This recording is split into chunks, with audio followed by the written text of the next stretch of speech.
testifying, because while you may have questions and Cohen may say certain things that are problematic for the president, there are going to be people on the other side just attacking him and attacking his credibility and going over every single thing that he did to betray what they view as betraying the president. Do you think, as the Democratic chairs are alleging, that when Donald Trump attacks Michael Cohen's family, that is so-called, quote, mob tactics? Well, quite frankly, I haven't given a lot of thought to Michael Cohen. I'm much more concerned about myself. I understand that. What about you, Carter? Well, the key word in that statement today was threat.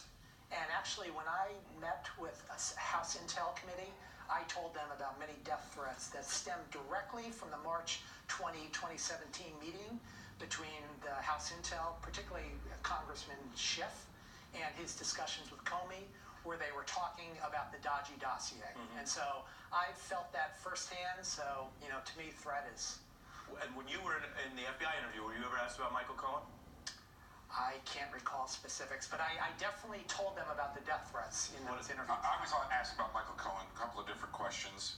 I think everybody is, right? Extensively in the grand jury. I don't recall anything about Michael Cohen. So that, and you're the one who's not a former Trump aide, so it'd be less That's likely. right. They may have asked me how I knew Michael Cohen, what relationship I had with him, but it always had been very casual, and I'd known Michael Cohen for years as part of the Trump organization.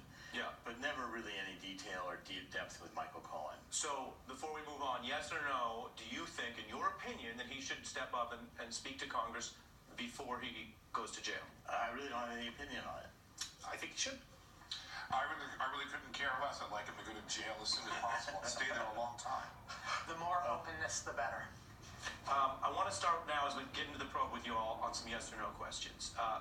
Real quick so we understand who we're talking to. Did you speak to the FBI or Mueller's prosecutors? Yes. Yes. Yes. As leaked to the Washington Post and New York Times, yes, I can confirm their statement. Have you been inside Mueller's grand jury? They said that, and I will not deny that. Yes. No. Yes. Yes. Do you think this probe is a witch hunt? Yes. Yes and no. Classic number, yes and no. Yes, I do. Yes, you do. The Comey steps and the FBI steps against me was a witch hunt, as I wrote to him in September 2016. Do you think any of the indictments or guilty outcomes thus far are legitimate? You have people like you're criticizing Cohen, who comes out of SDNY, or Manafort and Gates, or Flynn. Any legitimate or all illegitimate? Well, I don't know anything about Manafort's taxes, so I can't comment on that. So I don't know. I think they're legitimate. I think they're legitimate, but I do believe that Michael Cohen pled guilty to something that is not a crime. I don't know, and I only base things on facts, and so let's wait and see. I'm just waiting for the facts of what they did illegally against myself, so. Do you expect, and you're on this list, and I don't say that lightly, do you expect more indictments coming out of this probe? More indictments? I don't know. Again, I don't know. I would say probably, but I would have no direct knowledge. I don't think so. You think we're at the end? I think we're at the end. Based on Chairman Graham's discussions with the Attorney General nominee, it sounds like they're starting some new investigations, and there potentially could be some indictments, so we shall see.